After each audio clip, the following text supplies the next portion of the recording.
Et puis du nouveau dans l'affaire des lotissements Djibo-Camon à Port-Bouët qui oppose les détenteurs de titres fonciers et occupants illégaux.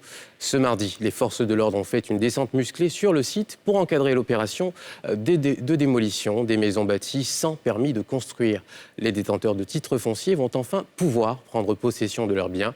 Le conflit avait duré 8 ans avant une décision du Conseil d'État en février 2021. Pierre Dipomélin et Harouna Zeba. La forte pluie de ce matin n'a pas empêché l'opération de démolition des constructions sur ce site dénommé Djibo-Camon, un lotissement de 546 hectares en proie à détention depuis plus de 10 ans entre détenteurs d'ACD, arrêtés de concession définitive, et des occupants se réclamant héritiers de parents planteurs qui s'y étaient installés. Bulldozers et pelleteurs, encadrés par la police et la gendarmerie, ont réduit en gravats tous les bâtis illégaux.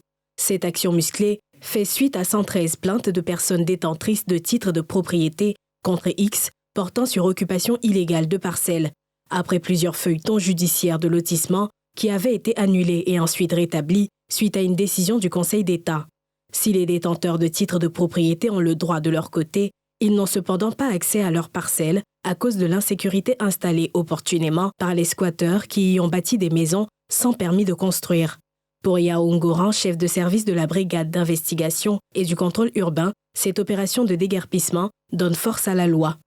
Le site de Djibo-Camon, sur lequel s'effectuent aujourd'hui les opérations de démolition, est un lotissement approuvé. Le lotissement a été approuvé le 14 janvier 2013. Et il s'est trouvé des gens qui ont donc fait des lotissements à l'intérieur de ce lotissement-là et ont permis que les gens puissent faire des constructions. Ces constructions obstruent des voies du lotissement qui est approuvé.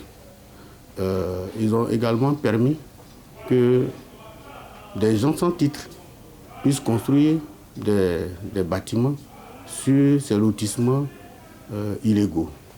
Et donc, l'État de Côte d'Ivoire a pris aujourd'hui la décision de mettre de l'ordre. L'ordre, c'est quoi? D'abord, il y a deux opérations qui se font simultanément. Il y a la délimitation des voies du lotissement régulier, donc approuvé, et il y a la démolition des bâtiments qui obstruent les voies. Nous faisons également la démolition des bâtiments et des clôtures qui ont été érigés par les squatteurs. Toute construction obéit à une législation.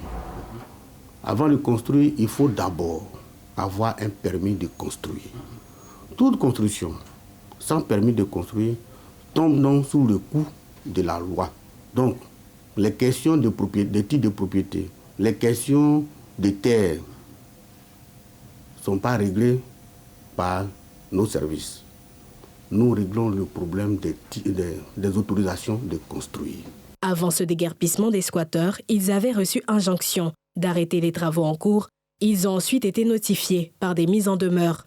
Cette ultime étape de démolition des constructions anarchiques marque-t-elle la fin des tensions sur le lotissement de 546 hectares de Djibo-Camon? L'avenir nous le dira.